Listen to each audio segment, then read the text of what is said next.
everyone, welcome back. If you're new here, welcome to my channel. I'm Carrie and I like to do bullet journal videos and drawing videos and DIY videos and all that kind of stuff. So if you like that kind of thing, then subscribe and there will be more coming your way.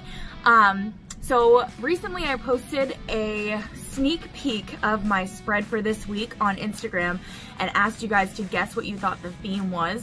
It wasn't very hard, but if you guessed pool day, then you were correct. So this week I'm gonna be doing a pool day theme in my bullet journal. So I really hope that you guys enjoy it. It's mid-July now, so it's definitely starting to get pretty freaking hot outside. So I have not been able to stop thinking about just diving into a nice, cool pool. So that was my inspiration for my bullet journal spread this week. So without further ado, let's go check it out. Okay, so diving into the pool spread, I'm going to start with my flamingo because I knew for a fact that this was going to be pink. I do this a lot when I'm creating spreads. I always start with something that I'm 100% sure of what I want it to look like, because then the things that I'm not so sure about, it kind of helps me find a direction to make it go with the other elements. So I always start with the things that I know for sure what color they're going to be. So obviously the leaves sticking out of my little pineapple cocktail down here are going to be green, the cherry's going to be red, and all that kind of stuff. So I'm starting with that, and I kind of see how all the colors start to come together. And then when it comes time to pick a color for the umbrella in the drink, or time to pick the color for my little girl's bathing suit and stuff like that, then it becomes a little bit easier to see how all the colors of the spread are coming together. So a little peek into my process. So with the pineapple, I started with a yellow base, and now I'm going through and creating little brown hexagons. And now I'm going through and adding a little bit more texture, so it kind of has that rough pineapple-y edge to it. So just kind of creating little lines on each of the little hexagons to just make it look a little bit rougher, give it that texture.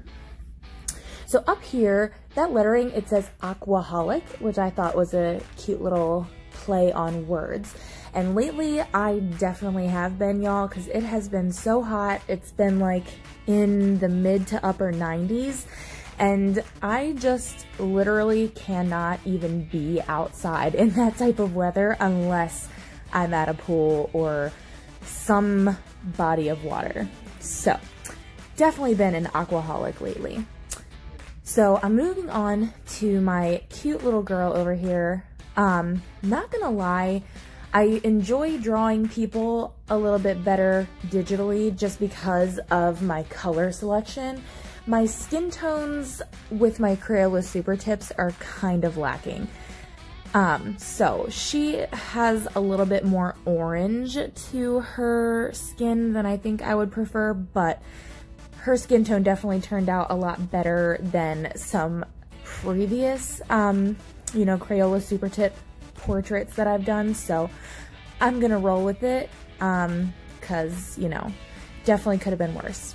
So to create shading, I'm just using my marker twice in certain areas that I want to be darker. So like in between her fingers where I need definition, on her lips I did 2 layers of the color just to kind of get a little bit more saturation and depth of color, but I was still using the same marker.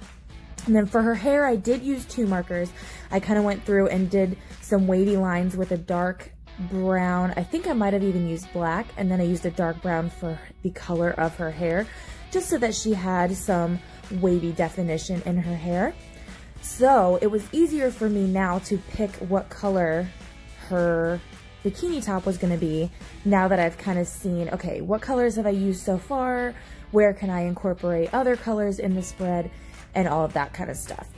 However, that also ended up being the issue with the tube here. I just colored it green, but you're gonna see me come back to that later and change it, just because that green doesn't end up getting tied in anywhere else, and it was just hurting my eyes. I needed it to tie in a little bit more, so I ended up going back and changing the color. So up here, I'm doing some cute little water wings. So this is a fun little design to incorporate any colors that you need to into your spread. So if you have a color that you haven't tied in yet, then this would be a great way to do it. However, instead of using that bright green on the tube, I was using the green from the pineapple leaves because I hadn't tied that in anywhere else yet. So that's why I didn't end up using that super bright kind of lime green on the water wings. If I was gonna tie it in, that would have been the place. So since I didn't, then that's why I ended up changing the color of the tube. So basically I'm just using these to kind of anchor my different plans that I've got on Saturday instead of using boxes this week. Kind of breaking out of my comfort zone, I guess. But we have a couple different birthday parties. It's gonna be a super busy weekend. But, you know, I guess everyone's just trying to make up for lost time and, you know, take advantage of being able to hang out with friends while we can. So I'm all about it. I'm definitely, I've been missing hanging out with friends and family a lot. So I'm excited. So I'm just gonna go through with my white paint marker and go over just between each of the colors and just kind of add a few more cute designs to them. They kind of end up looking Easter eggy, which, you know what, I'm here for it. I'm fine with it. So here's where I'm like, it's hurting my eyes. So just use the same green color that I used everywhere else. And now I'm going to do my box. If you've been watching my videos lately, you know that I've been super into having like a long to-do list box on Mondays just for like a what needs to be done this week sort of thing. And this week I kept my headers super simple. And it, you know, it went so much faster. But, you know, sometimes it just works out that way. I think it still looks cute. It, you know, goes with the vibe that I was going with. So I love how the pink circles look with the dates and the blue and all the colors look super cute together. So, you know what? Every week is different. You never know how you're gonna feel, I guess. So down here, I'm gonna stick with what I know, and I'm gonna put my next week box over here because I love to know what is gonna be on the agenda for next week. And then there is my little sticker for my habit tracker. I've really been loving being able to just stick that down rather than draw the whole thing. So let's just date this and then we're done, you guys. This is how it turned out in the end. I really hope that you like it. Please don't forget to like this video and subscribe so you don't miss the next one. See you next time.